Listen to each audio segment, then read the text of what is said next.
Hi, Virgo. This one requires something from you before it begins. Take a breath, not a metaphorical one, an actual breath, because what I'm about to walk into with you is real territory, and real territory deserves real preparation. Take what resonates, leave what doesn't. Subscribe if this already has a face attached to it for you. So, let's go carefully. Uh, they are thinking about what they did, not performing remorse. There is a difference, and you know it. You have seen the performance version, and it has its own specific hollowness, its own texture of going through the motions that lands in the body as something adjacent to the real thing, but not the real thing, like fruit that looks ripe from a distance and reveals its wrongness only when you press it and find no resistance where resistance should be. This is not that. What is happening in this person right now is the real version, the kind that doesn't happen in front of an audience because it cannot be managed in front of an audience, the kind that arrives in the unguarded hours and refuses the dignity of a private schedule that surfaces when they are doing something completely unrelated and lands with the specific weight of something that has been waiting for a moment of lowered defense to make itself fully felt. They are feeling what they did, not thinking about it in the analytical, at arm's length way that allows a person to maintain distance from the actual content of their own actions. Feeling it in the specific, unwelcome, cannot be reasoned away way of genuine reckoning. The body is involved, the chest is involved.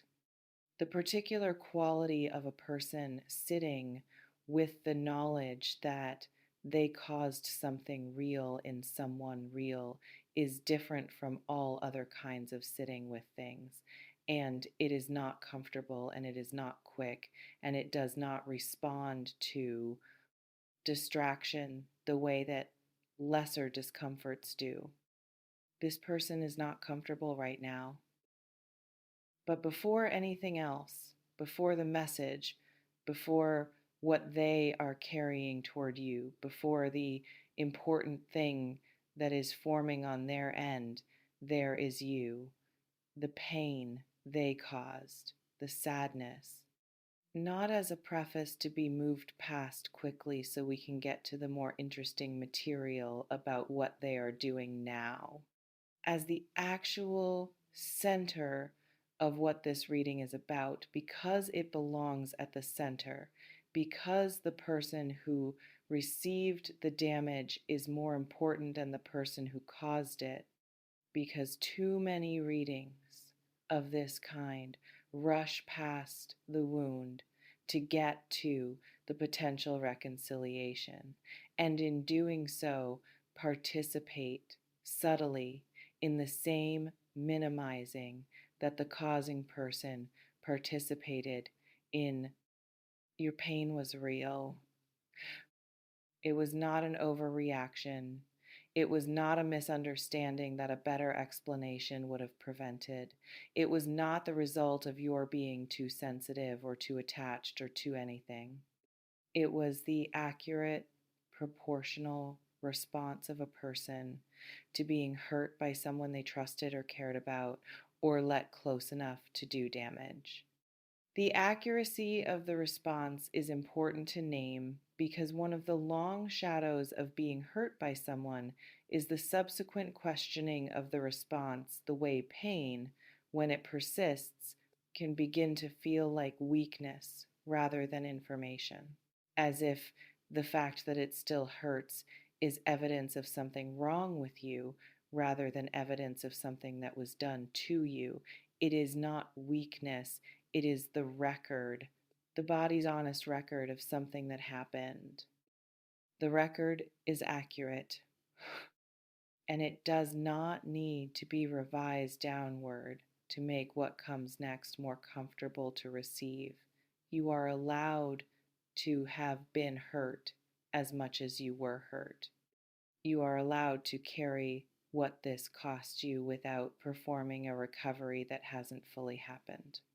You are allowed to receive what this person is now carrying toward you from the exact position you are actually in, which may still include pain, may still include the specific complicated mixture of feelings that characterizes the not quite resolved, may still include the part of you that is not sure it is ready for any of this and is reading it anyway because some other part of you knew something was coming.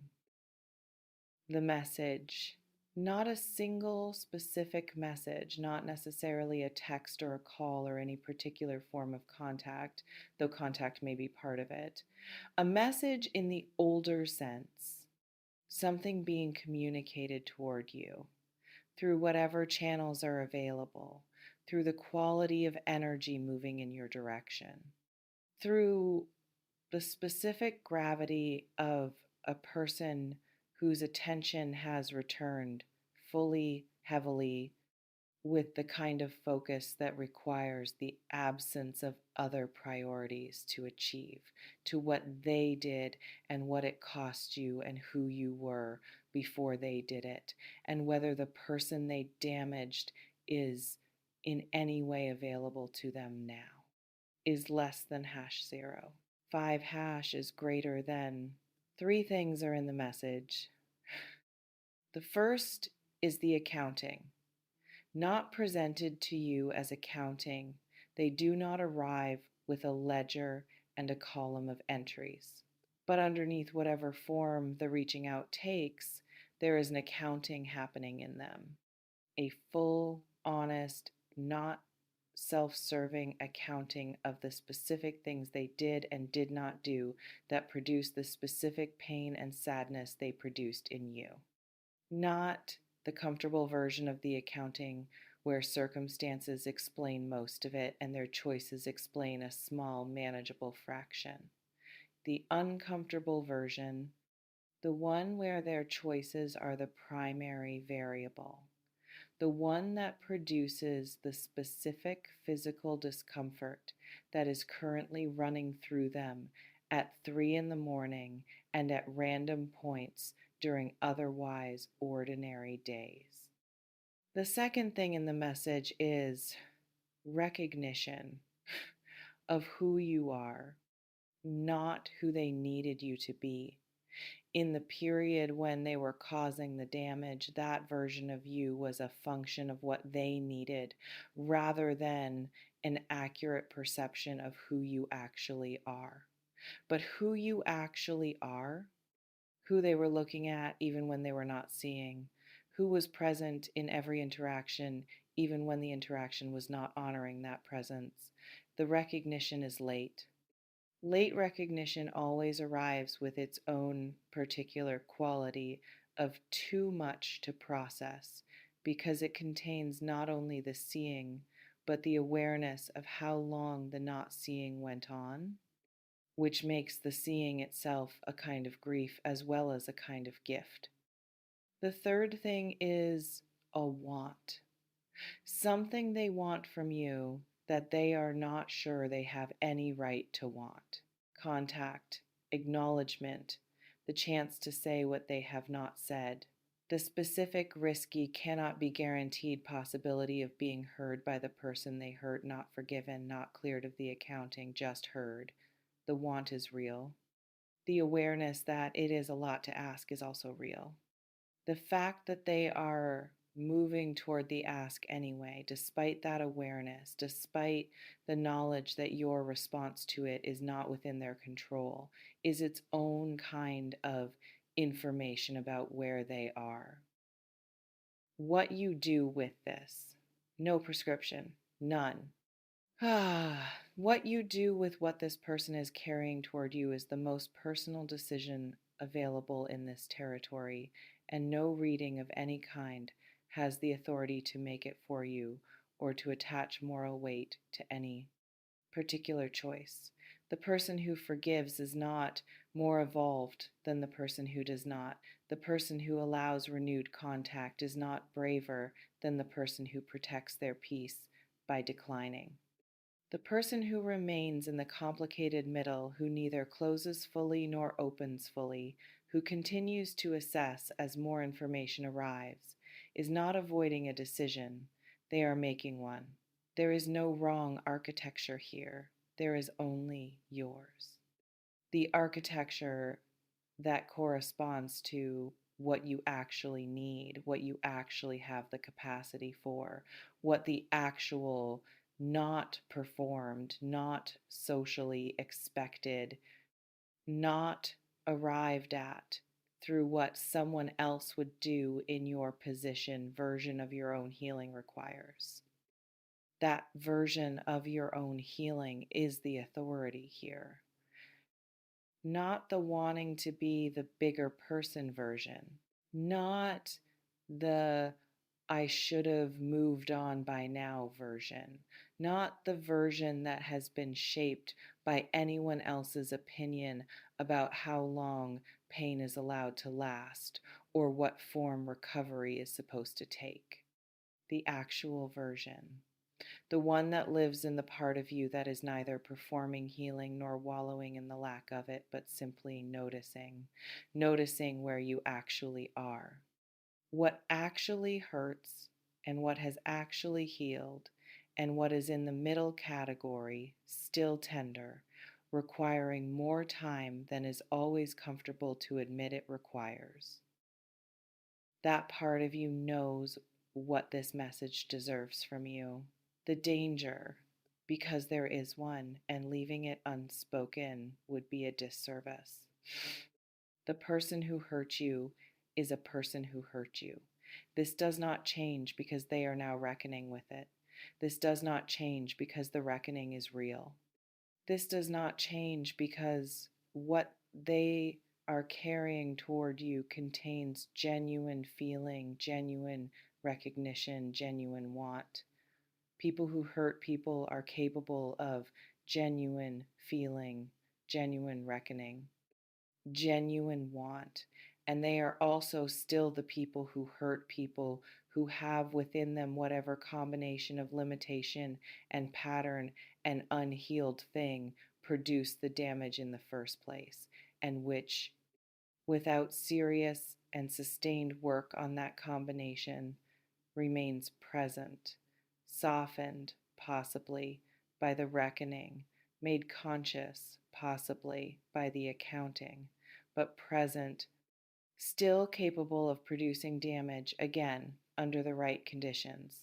The same conditions, if nothing has been addressed, or new conditions that produce the same result through a different mechanism. The message is not evidence that the combination has been addressed. The message is evidence that the combination is being felt. Feeling and addressing are different projects. Feeling the weight of what was done is the beginning of addressing, possibly. It is the necessary precondition, but it is not the same thing. The person who is sitting with the genuine discomfort of having caused damage has not necessarily done the work to ensure that they will not cause it again, may not yet understand the difference between remorse and change, may be offering the remorse as if it were the change, not deceptively, not deliberately, but out of the specific confusion of someone who is feeling something new and does not yet have the language or the insight to distinguish between the feeling and the transformation. Watch for evidence of the transformation, not the feeling the transformation. They are not the same, and you have enough experience now with the difference to know which one you are seeing when you see it. The important part of the important message, not what they want from you. what this moment is giving you, regardless of what you do about them. Because this moment, the moment of a person who hurt you, reckoning with what they did, carrying the weight of it, reaching towards you with the real version of the accounting rather than the comfortable version. This moment is information about the impact you had, about the realness of what existed between you, about the fact that what happened in that connection, however it ended and however much it cost you, was not casual, was not forgettable, was not the kind of interaction that a person moves past without it becoming part of them in ways they have to reckon with. You mattered in that connection in ways that are now, from the distance of whatever time has passed, being fully felt by the person who did not fully honor that mattering when it was in front of them. This does not retroactively make what they did acceptable, but it is real information about the size of what was between you, and the size of what was between you was not a delusion or a misreading or the result of your investing more than was there to invest. It was real. They know it was real. The reckoning is the proof of the realness. That matters. Even if everything else about this situation remains unresolved, even if you receive the message and do nothing with it, even if you never tell them or anyone else that you know they are reckoning, even if the knowledge of it changes nothing visible in your life and changes everything invisible, the realness of what was between you has been confirmed by the person who was there and who is now unable to move past it without addressing what it cost you. Virgo, you carried something heavy that was not yours to carry. Not because you were weak, because you were the one who stayed standing when something was dropped, and staying standing meant absorbing what was dropped. You absorbed it. You continued. You built something in yourself during the period of carrying it that the person who dropped it did not build a specific, hard won, damage tested understanding of your own capacity, of what you can survive, of what survives in you through things that were designed by their weight and their specificity to reduce you. You were not reduced. You are still here. Receiving a message from someone who now understands, with the particular clarity that only the full accounting provides, the size of what you carried and the cost of the carrying and the specific, irreplaceable thing you were that they did not see clearly while they were looking at you. Receiving it from a position they cannot access, the position of someone who has been through the thing and come out the other side of it, still themselves, still capable of receiving, still possessed of everything that made you worth damaging in the first place. Still, after everything, that is the position the message arrives in. What you do from that position is yours. All of it, every bit of it, yours.